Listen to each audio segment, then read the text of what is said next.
Hello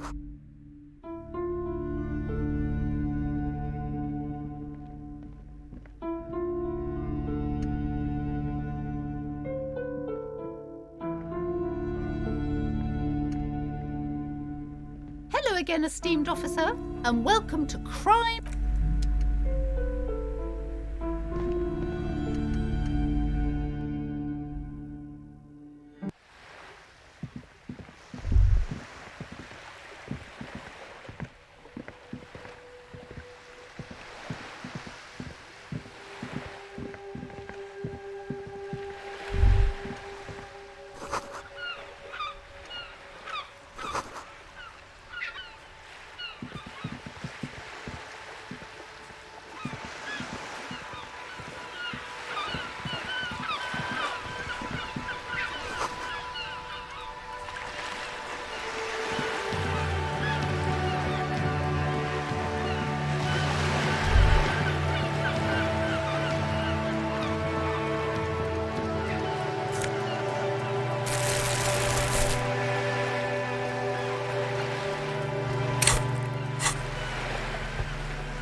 This coin-operated viewer is facing southwest. Its coin slot is full of fossilized bubblegum, rendering the machine permanently inaccessible. A thick layer of graffito covers the lenses. You spell out the word Onuk written on the other side, with N and C scribbled backwards. That's Kuno on the lens. Under the graffito, a sea of blues and greys appear. Behind the water lies a coast studded with concrete and reeds. On it, a church on stilts, lanky weather-worn wooden planks, an X-shaped cross topping its tower. You know this to be the Star of Pericarnassus, or the Cairo, the central symbol of the Pericarnassian Church, a star, a great moral height to be strived towards. The church looks old and weather-worn. There are no lights in the windows. The metal feels cold and wet under your palm. It looks unhygienic. Probably some kids.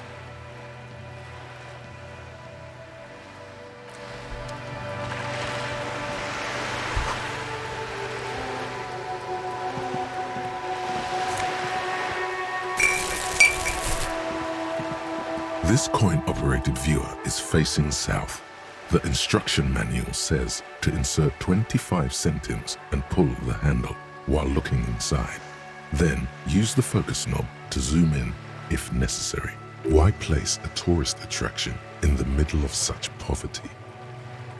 There was a revitalization project in '49. A design studio tried restoring Martinez to its pre-war glory. It didn't stick. They got as far as the street lamps and the statue on that intersection. Then something went sour.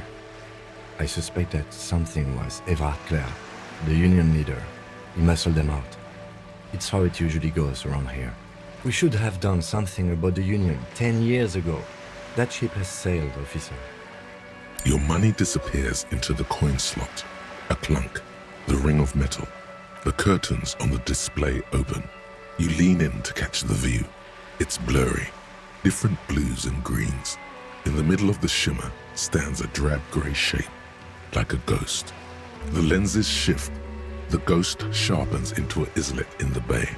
In the ruins, a man-made structure is visible, a half-sunken sea fort, its concrete almost reconquered by nature. It looks as if it was abandoned quite some time ago. Nothing but a rotten tooth remains of the anti-aircraft tower. A lonely birch tree grows out of it. Really? I don't have the eyesight to make it out.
Just an ordinary wall.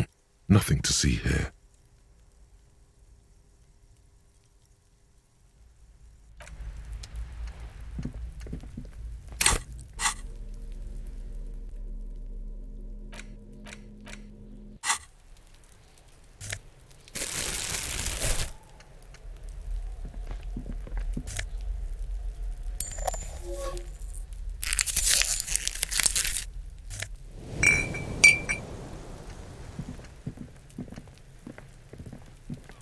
Are you trying to sneak up on me?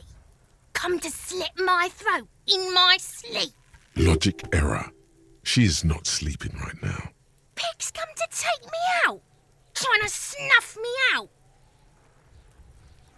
Then why are you sneaking up on me like that? It's not good. Trying to sneak.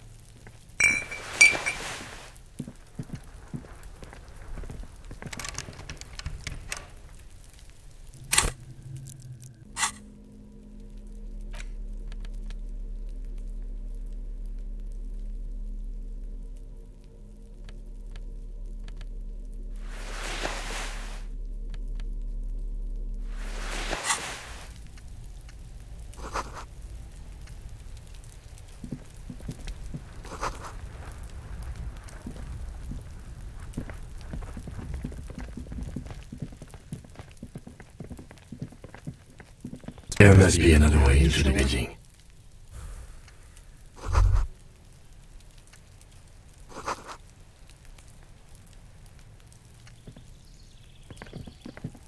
You see a young man on a balcony nursing a cigarette. His eyes have been following you for a while. Not looking for any trouble, officer. It's the voice of someone who has something to hide, my liege. There's no trouble. I'm just speaking in a lowered voice. I don't want to be seen talking to the gendarmerie, if that's okay. I just want to finish my cigarette. Don't let him go. This could be your witness. The balcony has a great view of the whole thing. Is it really that important? Like a nervous cat, he keeps stealing looks at the neighboring windows. All right, but make it quick. Once I finish this cigarette, I have to run. My name? My name is Martin Martinez. That's definitely not his real name. No, of course not. Could you please lower your voice? I'd even go so far as to say that the view is a little too good, my dear gendarme. Do you have an estimate of when the body will be taken away? We will remove the body as soon as possible. Now tell us, where were you last Sunday? Oh. You already asked me that, didn't you? Wait, is someone else investigating the lynching? No, not you two. Some more muscular type. And when did you speak to this more muscular gentleman? Last week? I don't know. Look. He's an actor declaiming a soliloquy. See how you hang on his every word? You didn't answer the question. What were you doing last Sunday? I had a friend over. It was my Sunday friend. A Sunday friend. How intriguing. He doesn't reply, gesturing no with his cigarette. Under the dull and darkening sky, the neighboring windows stand silent. No. We won't. Now, if you'll excuse me, I really need to get going. This isn't the place or time for questions. Who knows who might be watching from the distance, hidden behind the curtains? For a moment, the man on the balcony seems almost vulnerable. Something moves in the depths of his feline eyes, compassion and a hint of understanding. I am sorry, but I really don't have the information you're looking for. But What's that?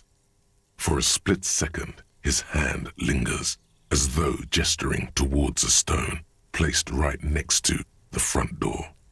It's a sign. Good luck with the investigation.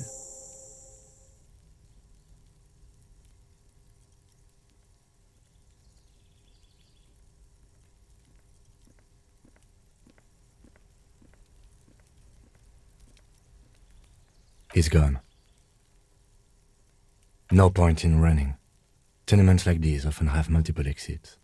If he doesn't want to talk to us, then he'll know how to hide himself. He could be a witness. Him or his Sunday friend. Either way, we need to look into that muscular type who's asking about our case. He did leave us a sign. Did you see that? He wanted to draw our attention to that stone right over there. If we find a way inside the building, we can ask around for his apartment. A stone, like any other, lying in a whirl of sleet and mud. There's a key beneath it, rusty from the dirt. This must be for the front door. Pity it doesn't have the apartment number on it. This building has many apartments and the man can be in any of them. We'll just have to go in and see.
This door has been closed with a padlock.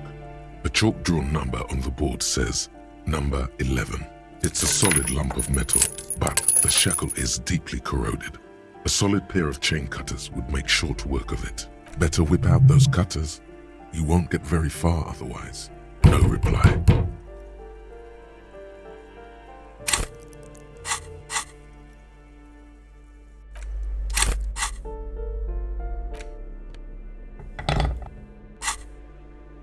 This door, no reply. The shackle snaps like a twig, and the lock falls to the floor with a little thud. After you, detective.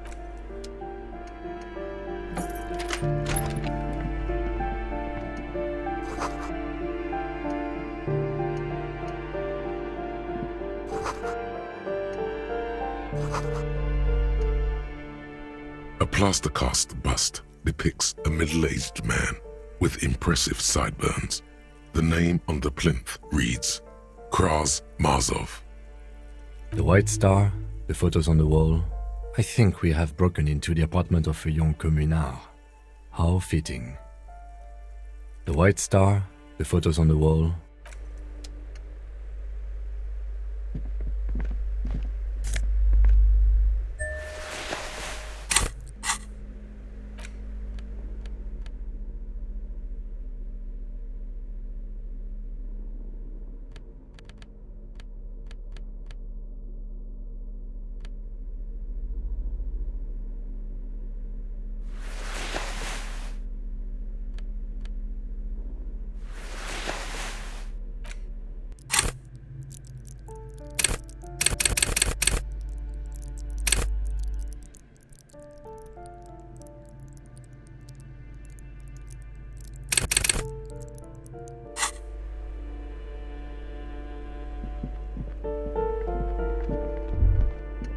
it isn't just a five-pointed star.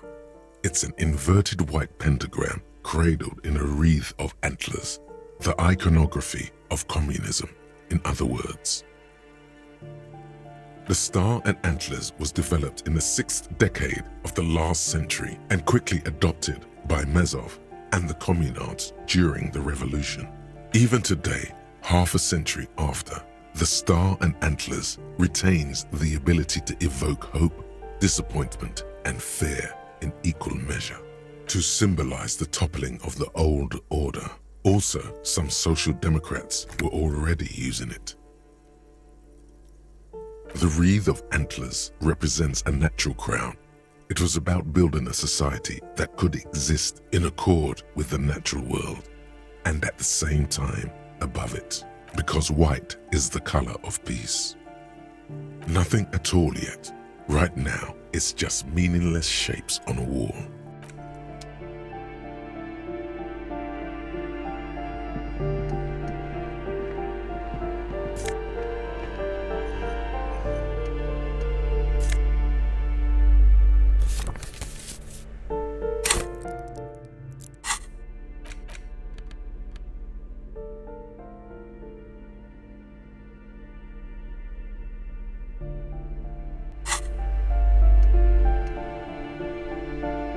You hear someone walking around inside, rearranging the furniture. The walking stops abruptly. You can feel tension on the other side. A poor communard from the looks of it. The room is barely bigger than a closet.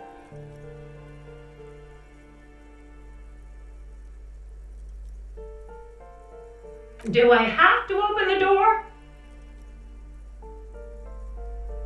Do you have a warrant? I'm not obligated to open the door if you don't have a warrant. Let's go. We don't have a reason to get inside that apartment. It's generally easier to do things if you have literally any reason.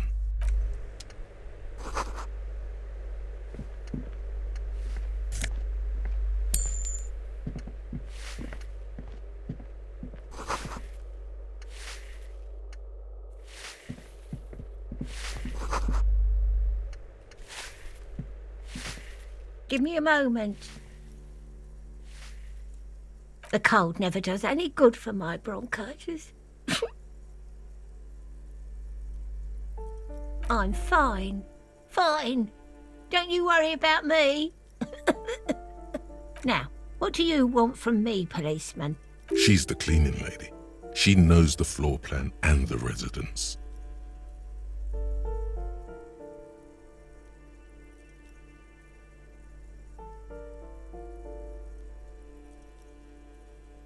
Yes. I know who you mean. The scrawny boy who's always smoking like the devil, right? Somewhere in the building, a child starts crying. You hear a radio tuned to a talk show and someone taking a shower. What's he in trouble for? Talk? What was so funny about that? He lives upstairs in room 28. Go to the balcony. It's one of those doors there.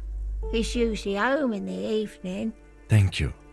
We should go check out his apartment on the balcony. See if he's home. Ask away, policeman. People come and go. I don't keep an eye on everyone. They probably just moved or died, hopefully somewhere else. No one lives there. Impossible. I would know if someone had moved in there. Maybe it's those countercultural people again, breaking into a house like it's a public space. You're a policeman. Be good and take a look, will you? Great. Young people. They're worse than rats. Oh, that one is a scientist. I think he studies astrology at the community college. Education's good. Something to do with all those stars around his door. He asked me to leave his drawings up on the wall. That's what I said. Astrology. The lieutenant shakes his head as though to say, let it go. Come on, people. Try to keep up any standards here. It's not about stars. It's... Forget it. She mumbles some kind of a response. Then...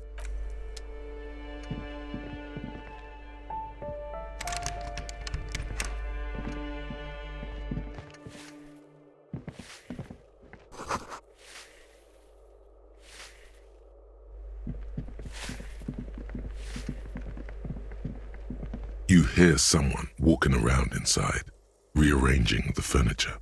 Excuse me? Of course not. There's no sweet talking your way in there. Be official. You have plenty of reason to enter.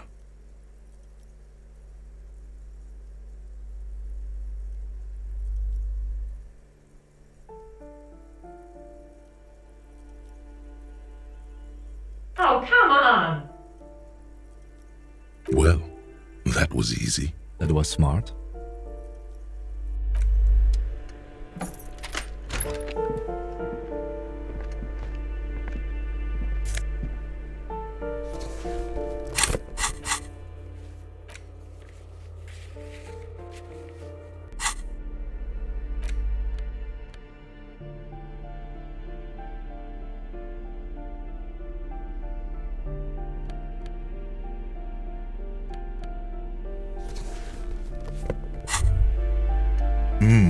The luxury of fine things.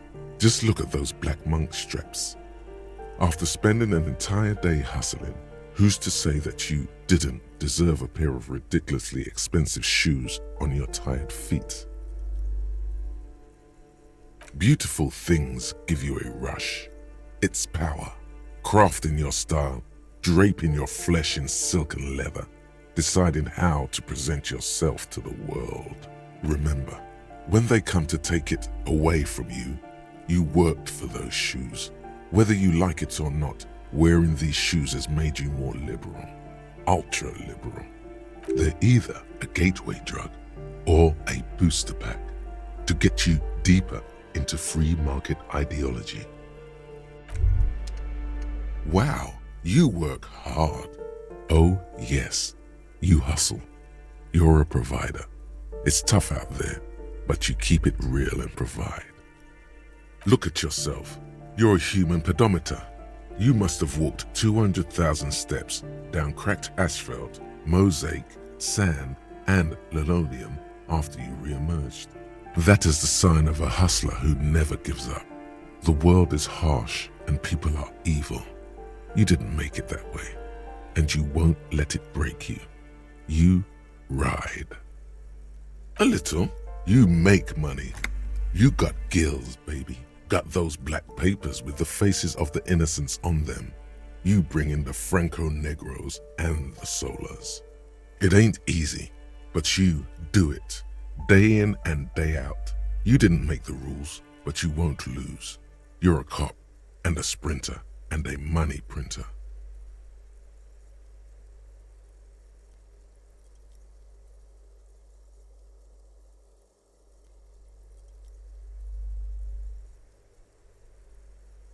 Can't say that. You shook him. You're a killer. A shark. You didn't log that in as a donation either. You don't log any of that shit in. You're a straight rider.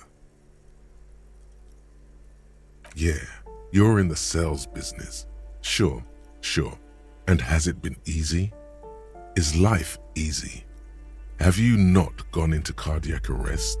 Are you not about to have an anxiety attack or shoot yourself in the mouth? But you still hustle 24/7, ride or die. Now, ask yourself, are you rich? That's right. You work harder than anyone. You almost rode yourself to the grave and you're still practically a hobo. Why is that?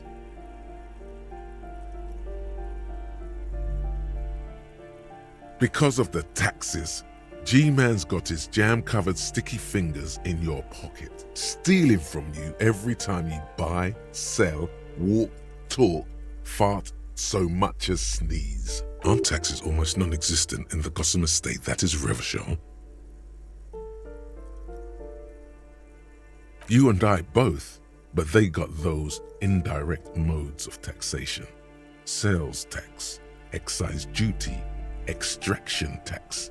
This tax that doesn't even have a name. Plus, there's the stuff people in other countries pay for that makes them ask for more money from you here. The Gossamer State's a myth. In total, the coalition government is taking 98% of all your money.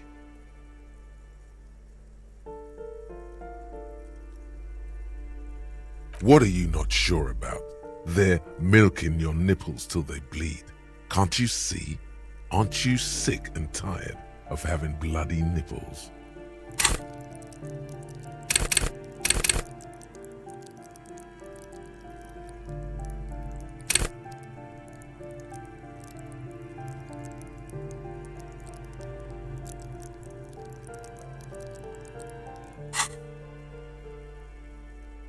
It's all about the tax issue, hustler. No other problem in the world is as pressing as top marginal tax rates. And don't you fucking forget it.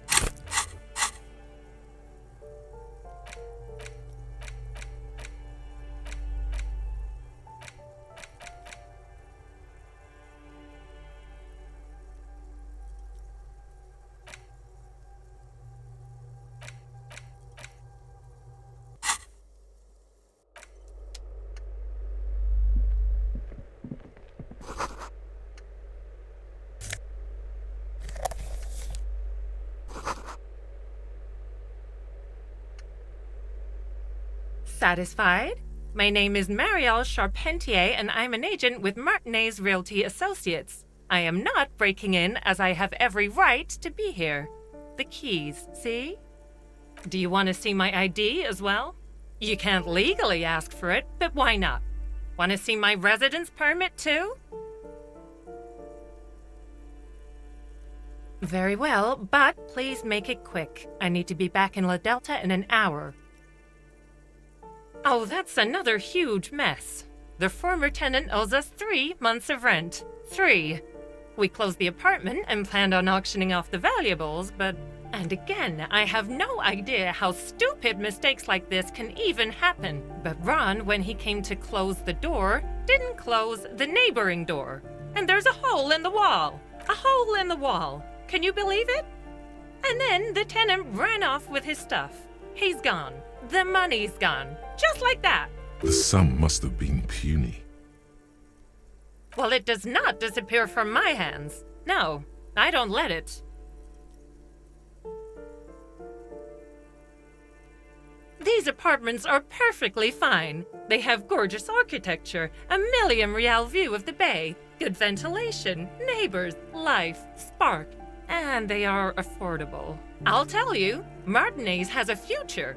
In a few years, it's going to blossom with artists and creatives and those radio computer wizards. Don't ask me what happened with the wall. I have no idea how we're going to find the time or resources to fix it. Both apartments are now unrentable. Both. I need to get it ready for the next lease, but as you can see, the previous tenant completely trashed the place. It was some kind of a moribund old man who used to be a business owner. You'd think they'd make rent, but that was months ago. Anyway, was there anything you wanted? It is!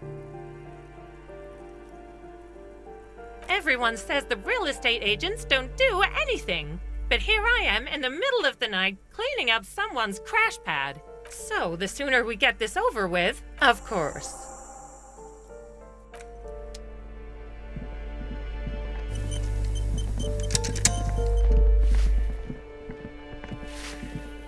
Give me a moment.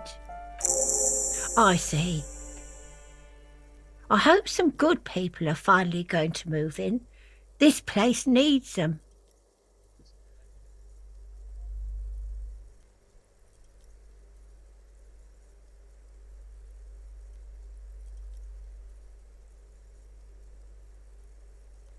Yes, well, I hope they're good people.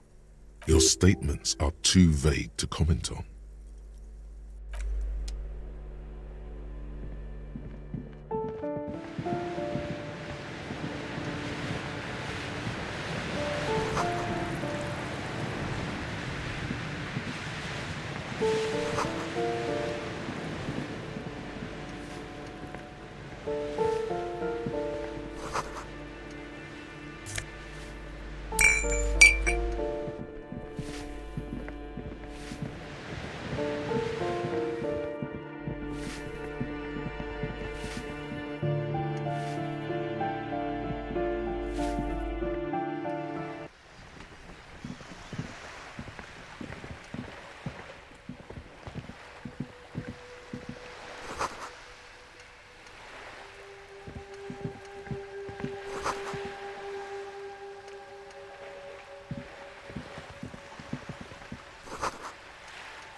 Hey, up here, Piggo.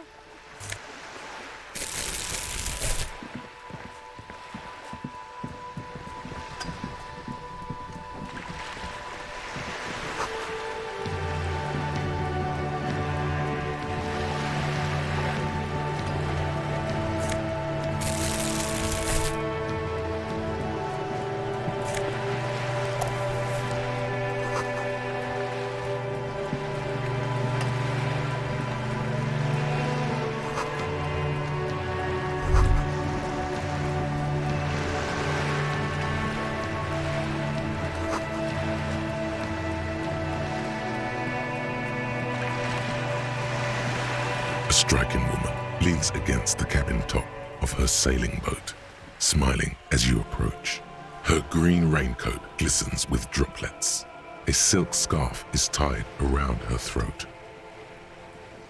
Good evening, officers. I'm Joyce. Joyce L. Messier. I represent the board of Wild Pines, the owners of the harbour. You gentlemen must be from the RCM.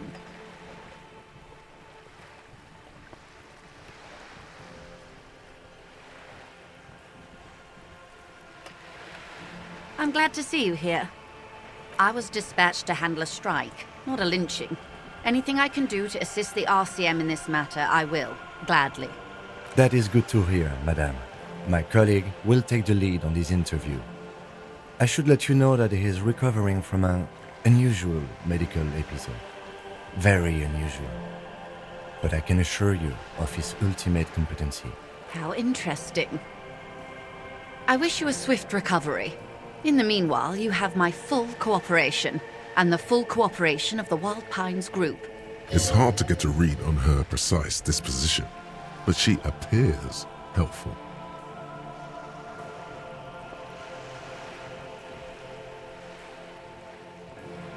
What we do.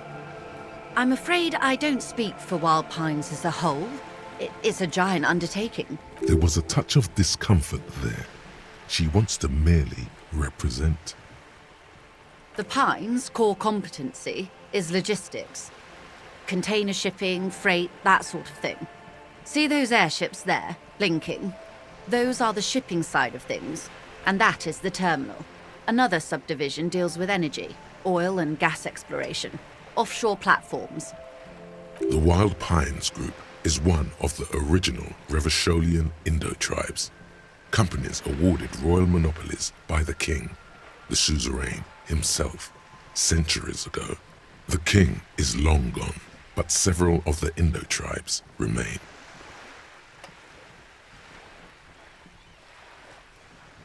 Saint-Baptiste, Elysium, an unknown entity known as Brightest Star. Why, thank you.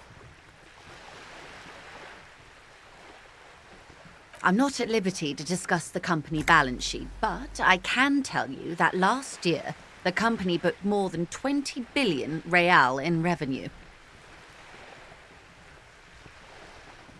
20 billion is a large number, but the conglomerate employs 72,000 people. They all need to be paid. Then there are capital improvements, interest payments. A conglomerate the size of the Wild Pines is like a shark. If it stops moving, it will die. Then what becomes of those 72,000 families? They started as an exploration and cargo fleet conducting trade between the Samaran and Insulindian Isolas 250 years ago, when pine ships explored the South Seminese and charted Lomantang on behalf of the suzerain. Centuries of care, deliberation and madness have gone into this endeavor. Vessels pass through the great unrest to re-emerge with apricots in tow. The logic of the system is totalizing. It's taken everything from its employees to build it.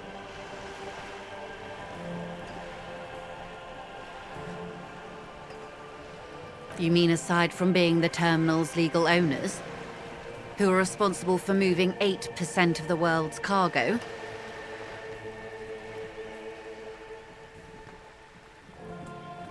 There are no minor cogs in the system. Each terminal must be accounted for, lest the entire system break. Every hiccup in such a system means thousands lose their jobs, the world over. I'm here to assure that doesn't happen. With your help, hopefully, says her warm tone. Everything.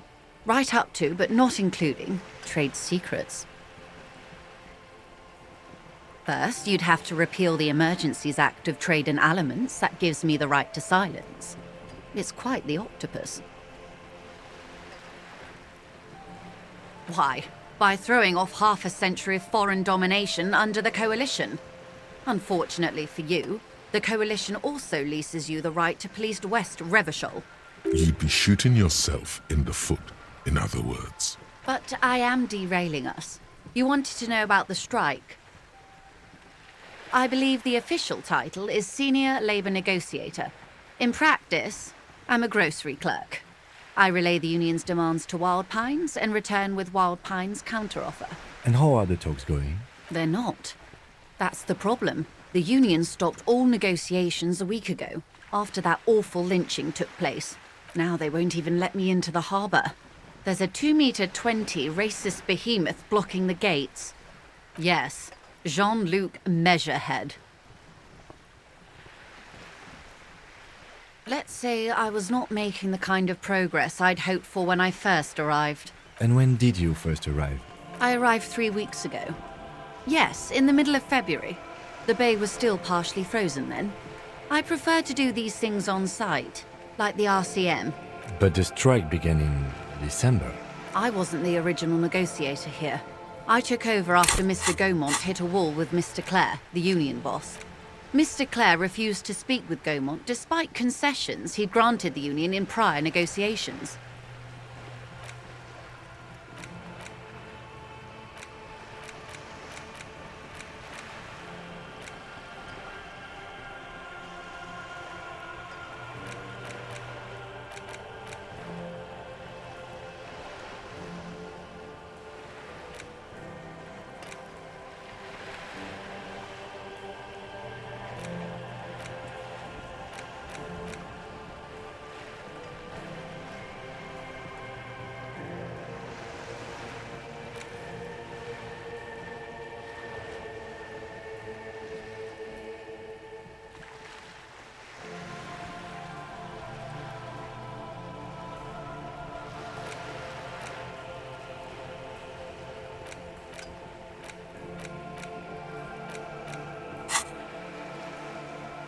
This isn't the first time the union has gone on strike. Heavens no. There have been 2 prior strikes. Both times the union won significant concessions, including overtime pay and a medical plan. This time their demands are more, I guess you could say, aggressive. Ludicrous even. It's meant.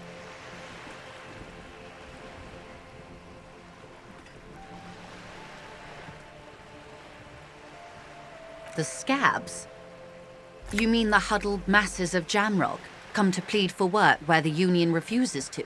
If they were organised by Wild Pines or its affiliates, then it would be a company secret. I could not share it with you. Not right now, at least. It's implied. She's open to discussing this matter with you at a later occasion. Mr. Clare told him to... how did he put it? Fuck off, midget. Gaumont is short of stature, you see. Yes. Keep in mind, this is a negotiator Mr. Clare has worked with before, and who was more than fair with him and the union. There are leaflets everywhere, and banners. What did they say again? Oh yes, every worker, a member of the board. Most of the workers probably don't know what that means.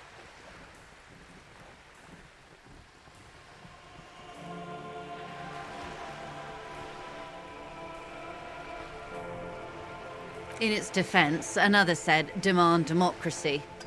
Pretty tame stuff compared to every worker a member of the board. It's quite simple, you see. Every time the Wild Pines group makes a decision about what? About anything really, it needs the signature of each of the 2,200 workers in its Martinez terminal. Just so you understand, this is but one of 22 terminals owned by Wild Pines. Essentially, not only are they kings of the company, they are also kings of the 72,000 employees of Wild Pines Group.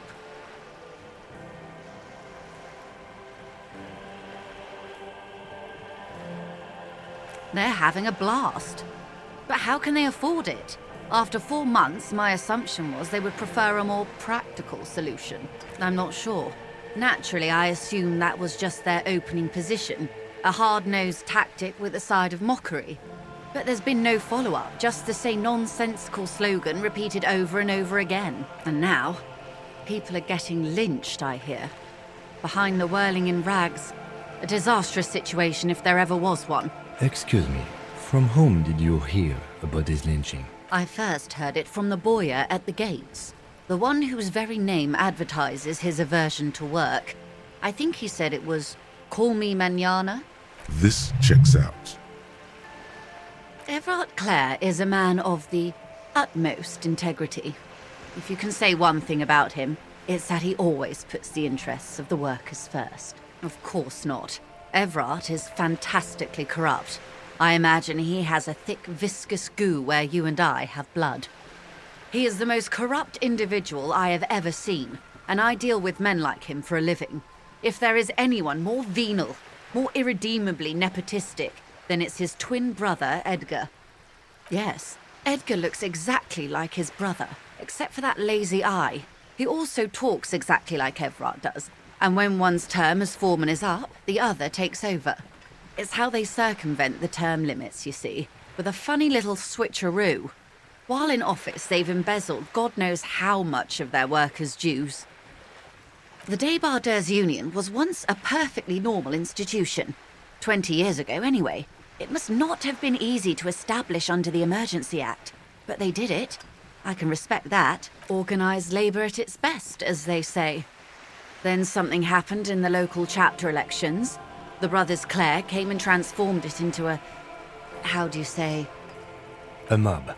The Débardeurs are a crime syndicate. Sad as it may be, I suspect we'll be forced to cooperate with them.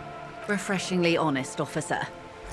The company has tried appeasing in the past, but I'm afraid our concessions have only emboldened Everard and his brother. And your opinion, detective, if I may ask?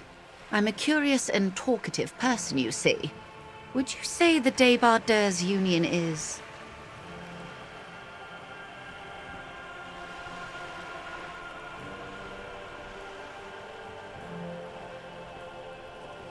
Thank you for being candid. Sadly, Wild Pines have cooperated with what amounts to a crime syndicate for 2 decades.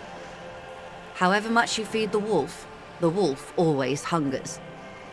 I'm glad you asked. There was a woman, the previous forewoman of the union. She disappeared. Disappeared? Yes. On the last day of the local chapter elections, her daughter phoned in and said she wasn't running anymore, or coming to work. Ever. End of story. Indeed. The company suspects foul play, but there's nothing they could do. It was a union matter. The point of the presentation is, these kinds of things happen around the Clares. Watch out when you're dealing with him. Thank you for your concern, ma'am. We'll be... Of course. How else can I help? Quite a few things, I'm afraid. The information I'm to share with you includes sensitive trade secrets. For the sake of my employer, I have to ask for your names and badge numbers. Of course, ma'am. We should have introduced ourselves. I am Lieutenant Kitsuragi from Precinct 57, and this is my colleague from Precinct 41. I'm afraid he doesn't have his badge at the moment. I hope mine will suffice. How curious. Why is that, Detective? I see. So, are you saying you lost your badge during the course of this episode?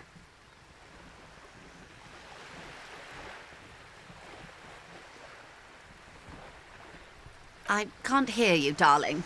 Speak up, please. Oh dear. Some kind of encephalopathic amnesia. I don't even know how to respond. I do believe you, naive as that may sound. I simply can't imagine what you gain by faking such a condition. As I said, ma'am, his technique may be very unconventional, but he is an officer of the RCM. Of course, I sympathize, but I'm afraid I simply can't share anything more until I've seen that badge. Hang on. She's a professional negotiator. She should be open to some sort of mutually beneficial arrangement. I mean, favors for favors. A dirty alliance of some sort. Consider this. Perhaps she has been planning it all along. That you convince yourself into colluding with her. Easy. Just offer her a favor. Like I said, nice and dirty. I will be frank with you. If I'm going to break protocol, I need to be able to justify it to my superiors. They're going to want to see something very tangible. You're in, but expect her to drive a hard bargain. Reports from inside Terminal B suggest it's a hub for the local drug trade. This is an open secret in Martinez. The Union controls the terminal, so it goes to reason. The company has tried looking into this matter before, to no avail. Perhaps someone with your authority and resources might turn over the right stones. Or you can recover your badge. Though if I may be blunt with you, it sounds like that may be a lost cause. Detective, a word in private before we continue. We should think about calling it a day, maybe. The nights are still miserably cold this time of year. You should take care of that, then. Let's talk to him anyway. An officer of the RCM shouldn't be sleeping in the streets. We'll figure something out.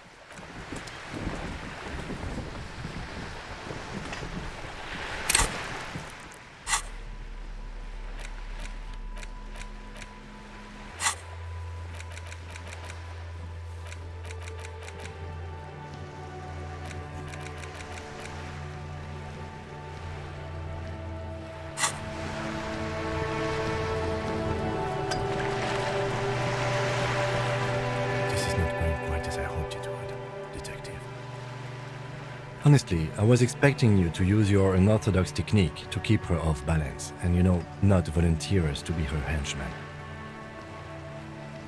This woman is running circles around us. She might have known about your misplaced badge all along, or she's simply an adept improviser. Either way, we've played straight into her hands. Maybe this is all her plan. She might have heard about you.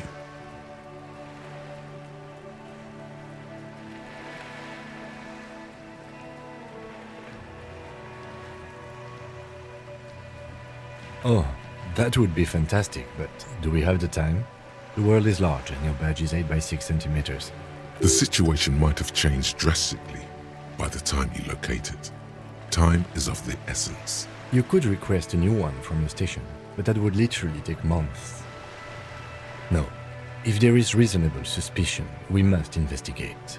Otherwise, she could claim we are siding with the Union, or that we are on their take. We'd never hear the end of it. What I propose is, we ask her, then we investigate, briefly. But do not share the outcome of this investigation with her.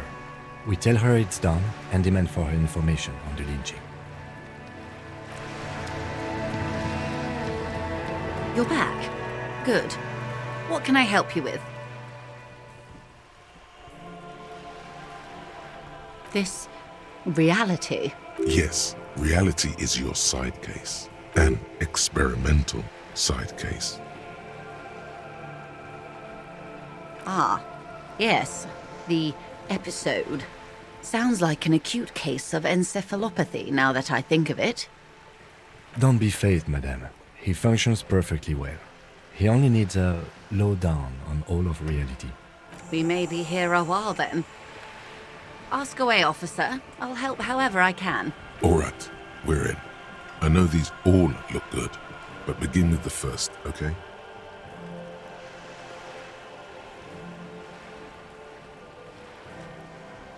We're in Martinez, baby. Martinez is a district of Revachol. A very small district tucked away near the industrial harbour, north of the 881 and Jamrock. You would be excused for not knowing about it. Unimportant, they say. Forgotten, even. Shelled to smithereens during the Revolution. It has its charms, just not this time of year.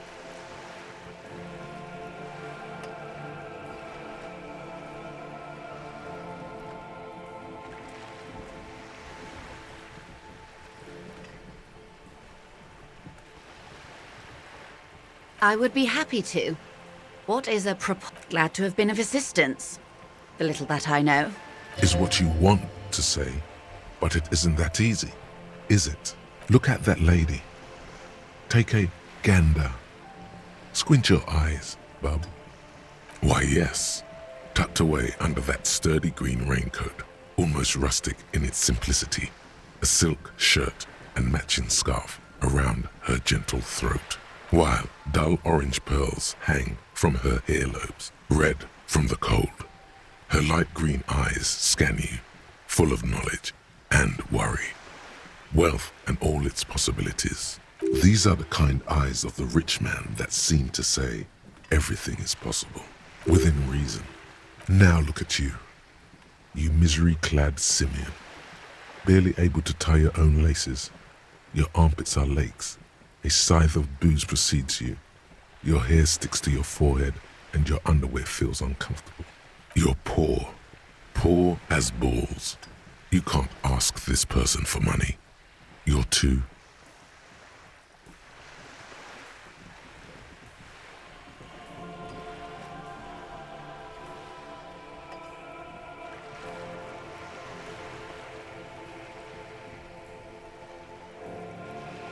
Yes, you're too ashamed to ask this person for money. Too scared to belittle yourself in her eyes. Those half-precious stones of Odinel. As I was saying, if there's any way I may be of assistance, please don't hesitate to ask.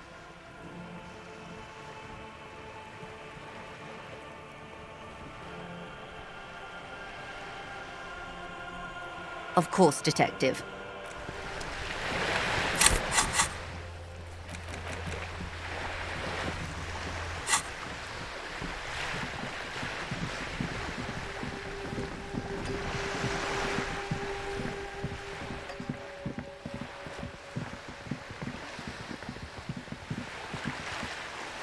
Yes?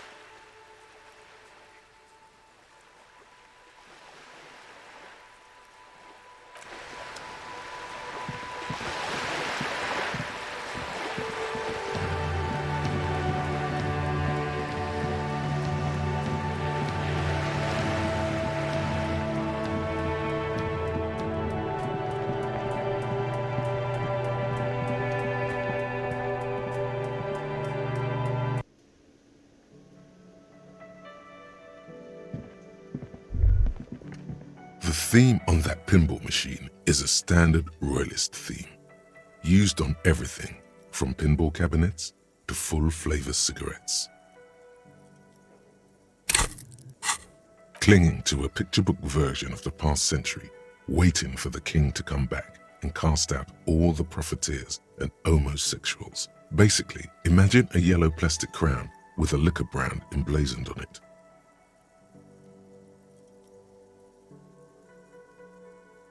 The sentiment is called anti-centennial nostalgia, pining for a time before the turn of the century. It's common even now, after 50 years.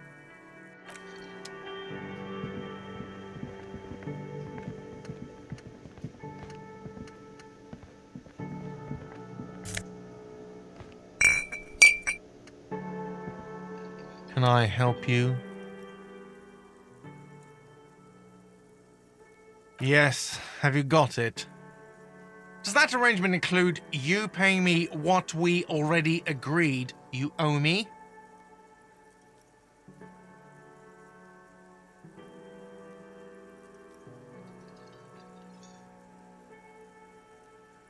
Game? Everything is just a game to you, isn't it? Good luck trying to use it. All the locks have an electronic component. They have to be unlocked down here with a master key before your guest key will open the lock. Not until you bring me the money. Okay, I might have something in my motor carriage we can use when you're done here. I really didn't want to resort to this. The man is thinking. Oh, Lieutenant, we're done here. Yes, have you got it? Does that arrangement include you paying me? As a police officer, you must understand that I cannot take you at your word. Evidence being money. You can't stay here, not until you bring me the... Okay, I really... Oh, Lieutenant, we're done here.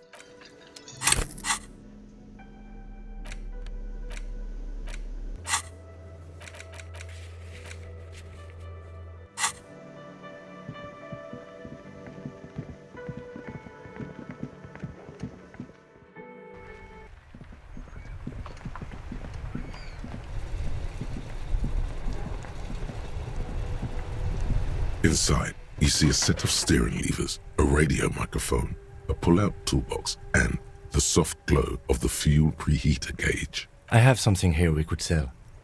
Look in the back, in the suspect transport enclosure. Transport enclosure? Regular people just call it the cage. The cage at the back of the motor carriage looks rather uncomfortable. 4 shiny hubcaps are stacked against the seat. Their silver edges sparkle in the dark. I confiscated these 4 a little while back. We can take them to the pawn shop down by the Martinez Canal. There are spinner hubcaps, frivolous things you put on your wheels. When the wheels come to a stop, the caps keep on spinning. There's no real use for them. A vanity he wouldn't mind. A couple of weeks ago, I stopped a young man for going slower than the speed of traffic. Turns out he was some coalition official's son and high.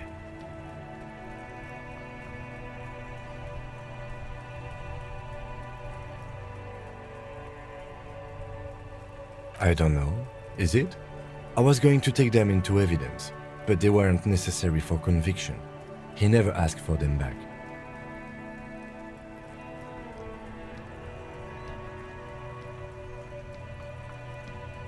No, that would be silly. I don't know why I kept them. It doesn't matter. I couldn't put them on this MC anyway. A cop with spinners. That would be outrageous. He flashes a smile, barely visible in the dark. As I said, they're useless anyway. I should have remembered I have these earlier. But thank you. The lieutenant nods as you take the spinners.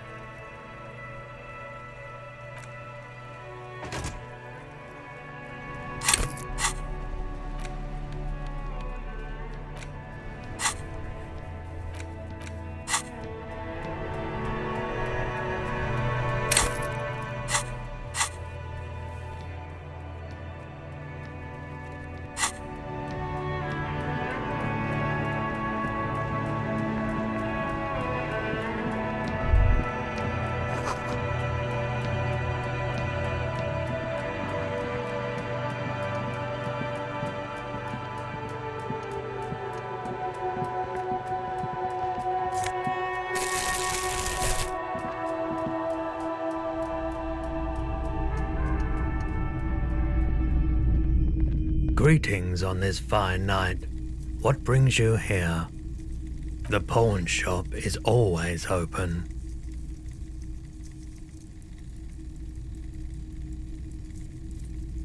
Yes, we'd like to sell these hubcaps. Roy takes the hubcaps from the lieutenant and inspects them. The spinners appear iridescent in the dancing light of his pawn shop. Yes, these are very, very good. Did you defraud some foreign prince for them? Jump-a-mesk banger? No matter. I'll give you 200 real. No one was defrauded or jumped, I assure you. Of course, I meant no offense. 200 real for you, officer. Delightful doing business with you. Do come again. Thank you. Here's the 130 real you need for your bill. Do not waste it. The rest is for him, to compensate for the pain of being separated from his radiant spinners. Anything else you're thinking of selling?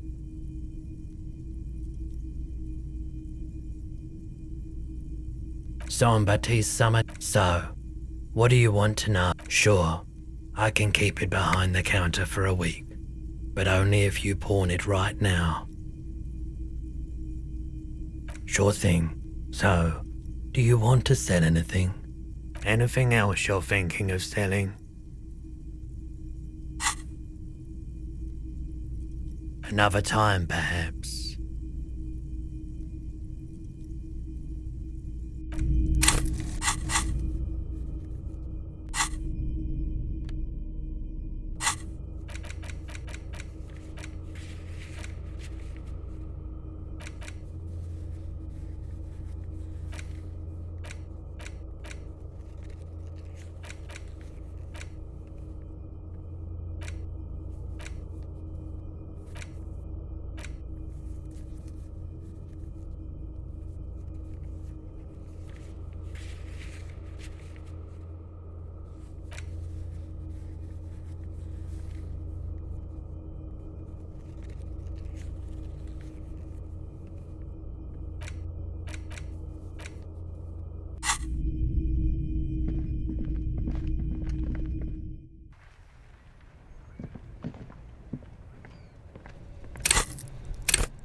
Can I help you? Yes, have you got it? Well?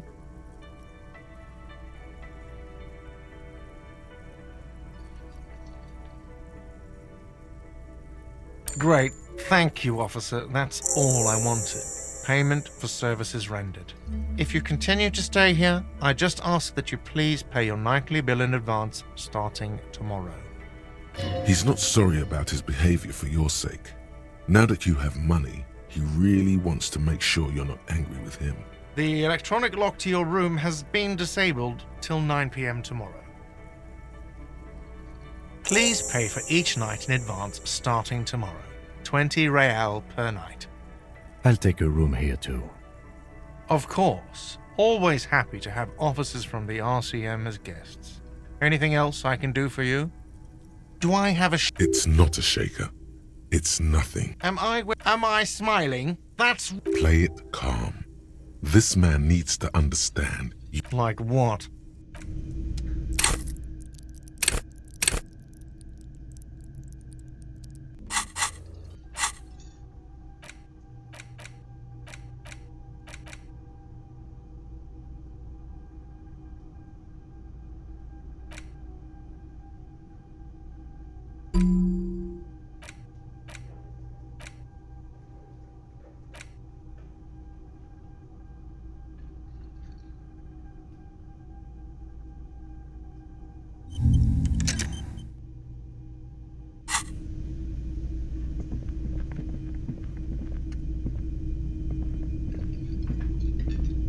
Yes?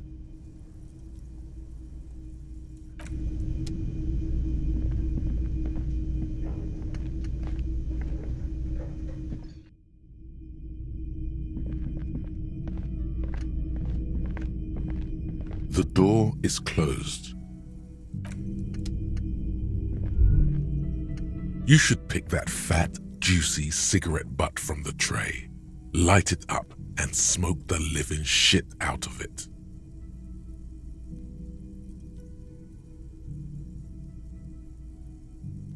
The living shit.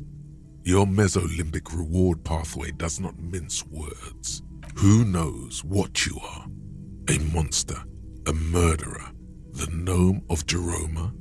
You feel like a smoker, especially when you look at that juicy, succulent, seductive cigarette stub, still smoldering deliciously. How very astute of you. This renders it ineffectual. You should look for a whole cigarette, or better yet, an entire pack. Strike that, a carton. Make sure they're all healthy and able-bodied, then smoke them all. Good. Thinking about yummy cigarettes in your mouth is the next best thing. Make sure you think about juicy sticks of tobacco all the time, though. And when you're done thinking about them, plus, smoking them gives massive bonuses. Rigorous self-critique. Here it is. Hard facts from the man you are.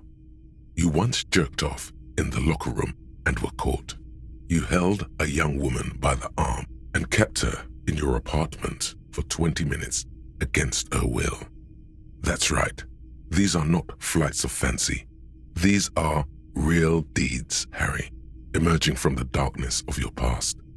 You tried shooting a fleeing suspect in the foot, but hit him in the pelvis, crippling him for life. And, above all, you let life defeat you. All the gifts your parents gave you, all the love and patience of your friends, you drowned in a neurotoxin. You let misery win, and it will keep on winning till you die, or overcome it.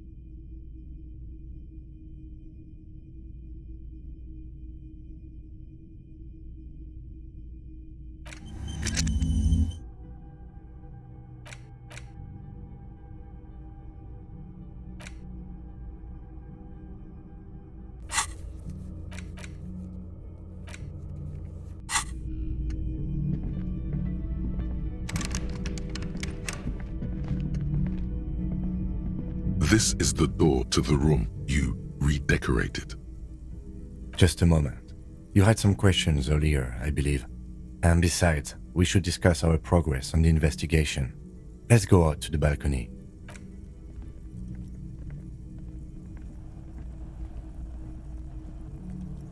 The air outside is brisk.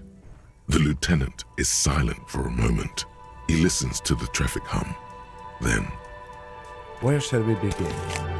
We should talk about the investigation, first and foremost. But I also remember you wanting to discuss the RCM?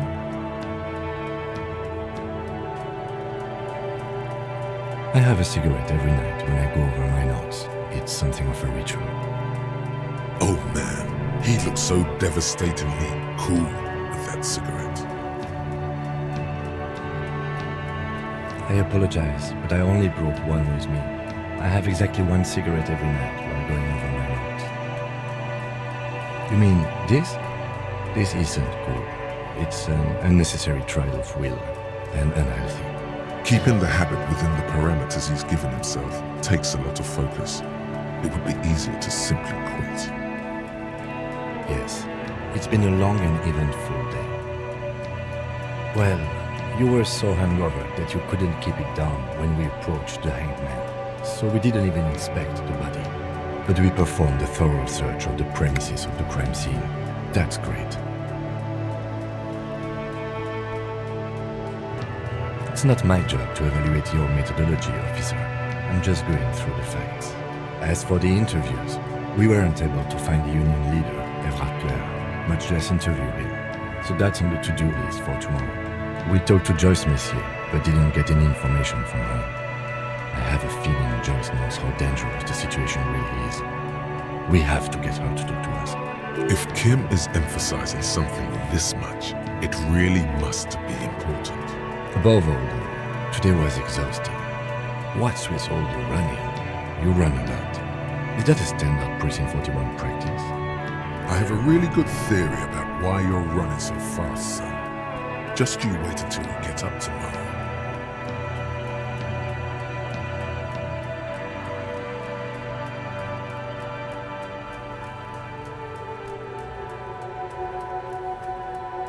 It's impressive, to say the least. For a man your age, especially. Those are some stylish shoes too, by the way. Those loafers. Must be hard to run indoors like you do. They're quite limited, actually. The power officers of the Rebachol Citizens Militia exercise most frequently is imposing fines of up to 1,000 real for offenses, in accordance with an interdepartmental schedule. The RCM's primary role is to ensure safety. We are not really supposed to play any part in the economic structure of Revachol. Yes, although indirectly, as citizens can always request records from their local station. Officers of the RCM have been known to take bribes of less than the prescribed fine amount. It undermines trust in the RCM. We can arrest people, of course, but rather than bringing someone in directly, it's preferable to serve a station cold sleep. It prevents confusion and overcrowding. You can't. Those who don't show up become fugitives, though, and have fewer legal rights when they are eventually caught. It's about power projection.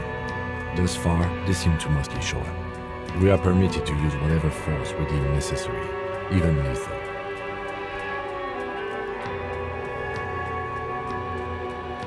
We don't convict. We arrest and send them to coalition government courts in Courron and La Delta.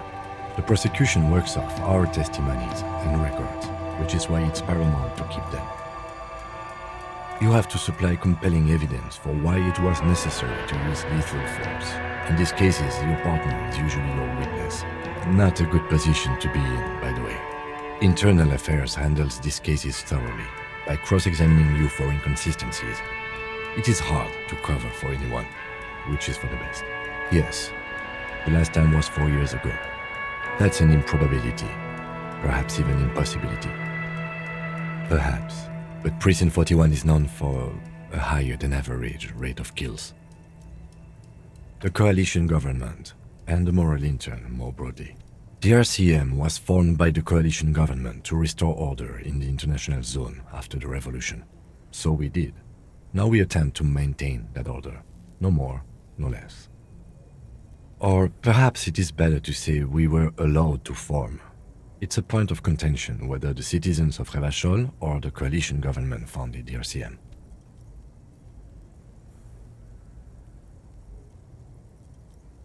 Be sentimental if you like. Either way, the moral intern leases us the right to keep the peace in this city, and they will take it away if we misuse it. Or if they think you do. The Moralist International are the world's largest political organization. You know who they are. They have been running this place after the revolution failed. Okay. They're a union of center-left and center-right parties across the Real Belt. Our coalition government is just one of its many projects. They also run the ICP, EPIS, most intergovernmental organizations in the world. What do they believe in? They are Dolorians. They believe they continue the humanist project set forth by Her Innocence Dolores Day 4 centuries ago. Others say they are just technocrats. Those others say they continue the humanist project set forth by Dolores Day. Interesting question. It's a blue forget-me-not. Their motto is love, compassion, self-discipline. I think you can gauge what they want you to think of them from that. Something kind and usual. Something almost self-explanatory. Something ominous. Something even a little feminine. But in a strict manner. A historic figure? The author of the modern age? You will have to look elsewhere for opinions. The subject of humanism is too abstract for me. The moral intern are a fact. I try not to have opinions on facts until they change. And it doesn't look like that's about to happen. Do you?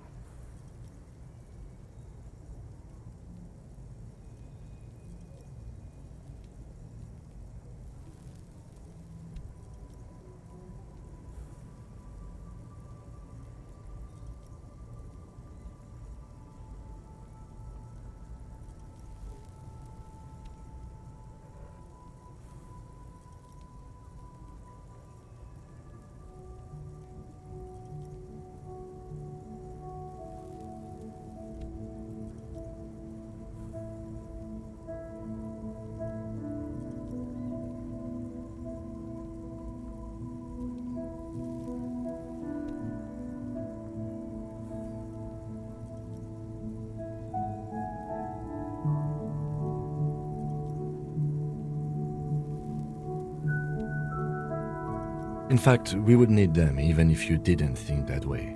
We are in what is called the twilight of international law, The laws we claim to enforce come from the MI. Without them, we are simply vigilantes. Sadly, it is what we already are to the people of Martinez, most of them at least, especially the Union. Vigilantes. I expect our job here to prove quite challenging. The dying lights of the city shimmer below. Slowly, like luminous clouds, they pass on his lenses. The lieutenant looks at his slim cigarette, contemplating the next drag. This soldier is the highlight of the day for me, he thinks. This little stick right here.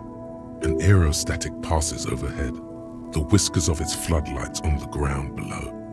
Kitsuragi's glasses light up as he looks to the sky. 2 glowing circles. They really don't like us here. And the mouth on that kid, Kuno. It's different inland, in Jamrock and the GRIH. It's our fault for leaving this place to the dogs, to the Union, to the company, not daring to come here more often. This place has fallen between the cracks, the jurisdictions of our 2 precincts. We run this city. West of the river is RCM land. It's incredibly hard. Human beings are... But we are in control, and it's worth it. The organization works, our systems work.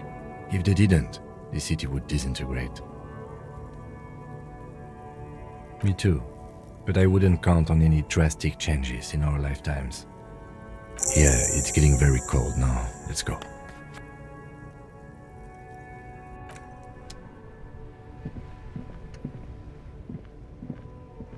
Yes?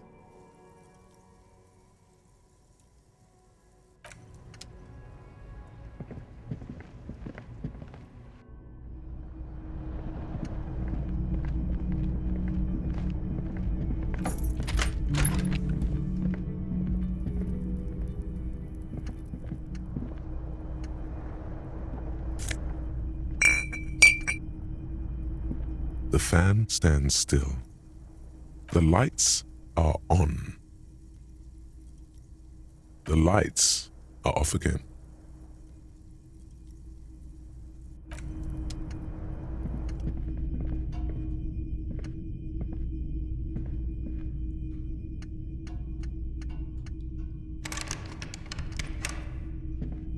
A mirror hangs on the bathroom wall.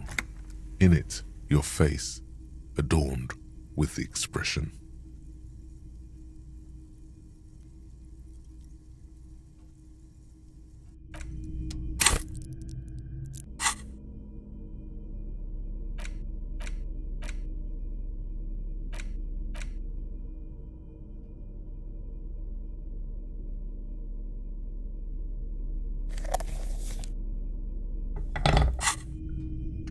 A mirror hangs on the bathroom wall. In it, your face, adorned with the expression.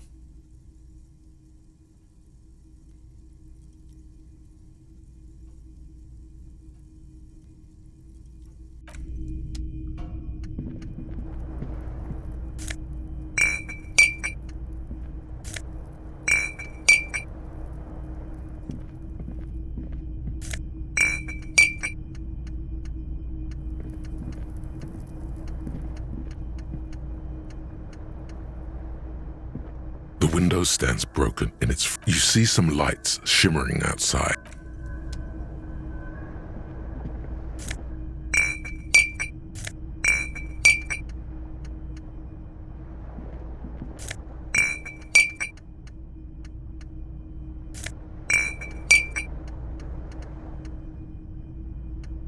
The bed is cold and not particularly inviting, but it's yours.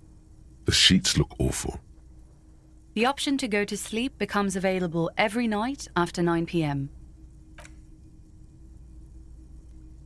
The sheets feel at once coarse and clammy against your skin. The bed sags beneath your weight as you stretch out and finally close your eyes. And then sleep. And then sleep doesn't come. Obviously, you're in bed with your eyes closed, but it's not happening. Maybe it's the bed's fault. Its synthetic filling has separated into hard lumps. The pillowcase smells oddly. It barely covers your toes, stretching over your soft belly. This is your body here, intimate and warm, breathing. Under your thrumming eyelids, you see a dizzying array of colors. You won't get off this carousel quite so easily. It's a little better. Colors, scenes, and half-formed phrases still litter your mind. Part of you is still trying to solve the case, isn't it? Something to do with, what was it that the lieutenant said? Union? And it's gone again. Your thoughts lost between the slowing brain waves. Your breathing steadies. A great silence washes over you until your eyelids twitch in your sleep and images start forming.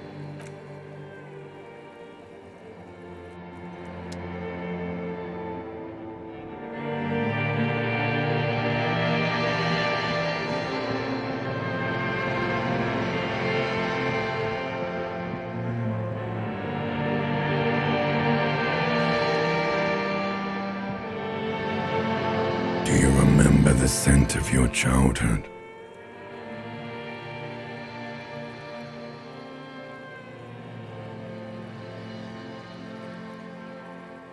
Do you remember your wife's hand on your face?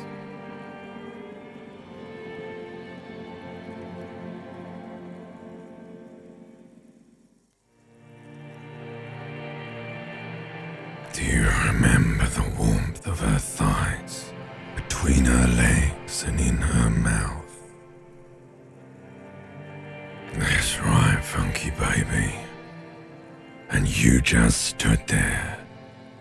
One hand on the bottle and the other on your dick, watching her go. Let it all be dragged away from you. Tell me, where are your friends? Human beings have friends, Harry boy. Where the hell are yours? No, it's gone. 3 times gone and never coming back. You failed. You failed me. You failed Elysium. Everything. The Pale and the Islas. On the surface. The outer magnetosphere. Burning furious truth. 8,000 years of written history. You really dropped the ball, Harry. 4.6 billion people. And you failed every single one of them. You really fucked up. You're not coming back from shit, thrashing around in that high conductivity state of yours, bumping into things and acting like a clown. Who are you kidding? You're trying to what? I can't hear you. This is just a word dream now. Jumbled up garbage. The pictures are gone. The bed rises to meet you. A thin, sleep-like state. More glass than velvet, grinding in your head. So something is wrong. Sleep shouldn't be this bad, this dry, this unnourishing. There's something wrong with your thoughts. Some kind of new type of hangover. Oh yes, party boy, and it's worse than the one before. Just think of the shit you saw. Here it comes too, so soon already. A silent alarm goes off in your head like clockwork, barely let you sleep at all. Time to get those clothes on, Harry. Time to go to work in the shit factory.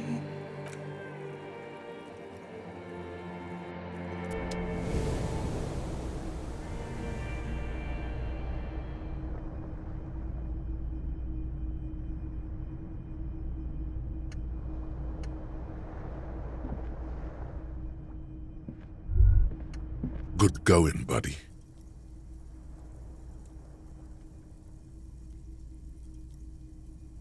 Yes, wait till you see the one with the chick in it. It's gonna be a good one. You feel even worse this morning than you did last night. You don't know? You don't know? Some broad that messed you up. It'll come to you. It always does. You mean, why are you so tired? Too tired and down to even think?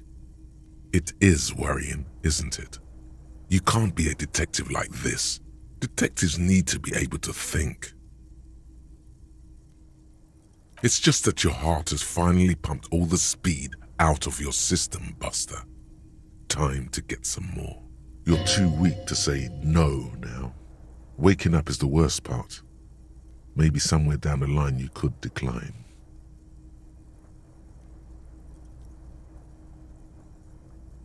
Speed is a potent central nervous system stimulant. It kept you propped up all day yesterday, despite your debilitating hangover. How else did you think you even got up from this floor? It's power, man. It's professionalism. It makes you feel like you're young again and ready to detect. Ready to go to war against the world. Are you sure? Ready to live as this pathetic shell of yourself for days? Basically, a week.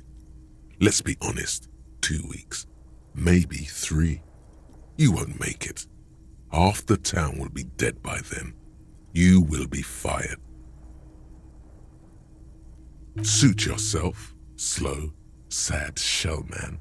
See how you do without your spark.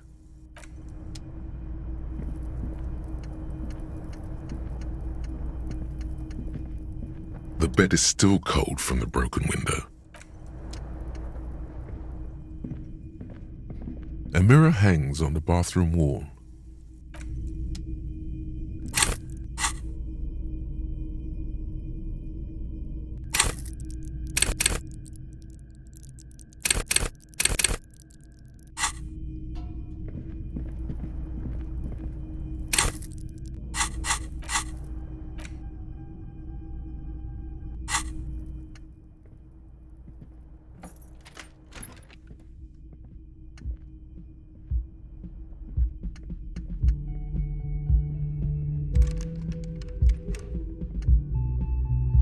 The door is closed.